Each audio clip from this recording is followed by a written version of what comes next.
Hello friends, నమస్తే. ఎలా ఉన్నారు? బాగున్నారా? సో ఈరోజు మన టాపిక్ షియాటికా. షియాటికా అంటే ఏంటి? షియాటికా ఎందుకు వస్తుంది?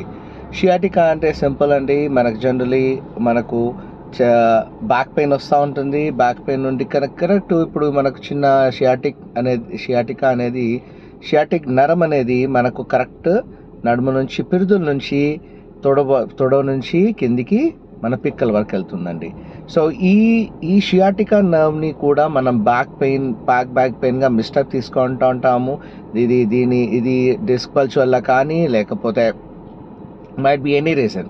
సో ఈ నర్వ్ అనేది కంప్రెషన్ ఉంటుందండి. మన పిరుదుల దగ్గర మనకు సాక్రల్ ప్లక్సస్ అని ఉంటుంది. ఆ సాక్రల్ ప్లక్సస్ వల్లే ఇది 7 నర్వ్స్ ఉంటాయి. అందులో ఏదో ఒక నర్వ్ వల్ల కంప్రెషన్ అవుతుంది. సో దానివల్ల ఆ సిగ్నల్ రాకపోవడం వల్ల దీని లక్షణాలు ఏముంటాయి అని చూస్తే, మార్నింగ్ లేచిన వెంటనే మనం కాలు నడవలేకపోవడము, లేకపోతే కాలు తిమ్మిరి పట్టడము, లేకపోతే మీరు కాలు ఈడ్చుకుంటూ నడవడం ఉంటుంది. సో షియాటికా అనేది చాలా భయంకరంగా నొప్పి ఉంటుందండి. దీన్ని బ్యాక్ పెయిన్గా మిస్టేక్ చేసుకోవచ్చు. సో దీన్ని మరి ఎలా కరెక్ట్ చేసుకోవాలి అన్నప్పుడు, మనం షియాటిక్ సిమ్టమ్స్ వేరుగా ఉంటాయి, బ్యాక్ పెయిన్ సిమ్టమ్స్ వేరే ఉంటాయి. సో ఇందులో మనం జనరలీ చూసినట్టయితే కొన్ని ఎక్సర్సైజెస్ ఉన్నాయంటే అసెస్మెంట్ ఉన్నాయి.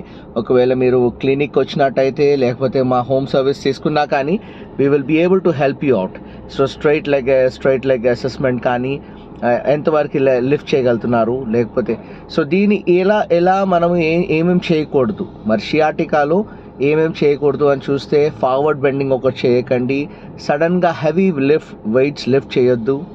ఇంకోటి positioning of the sitting position అండి. Sitting is the new poison అని చెప్పాను last time. Sitting is the new poison. So మనం కూర్చునే టేబుల్ ఎర్గనామిక్స్ బట్టి చాలా మటుకు మనకు నొప్పులు వస్తూ ఉంటాయి. సో ఈ టేబుల్ ఎర్గనామిక్స్ అనేవి సరిగా లేవు కాబట్టి this is where we are getting pain. So sciatic ఫ్రీగా బతకండి. Please visit us. Please just give us a call for the further consultation. Thank you. Take care. Bye. Steven signing off.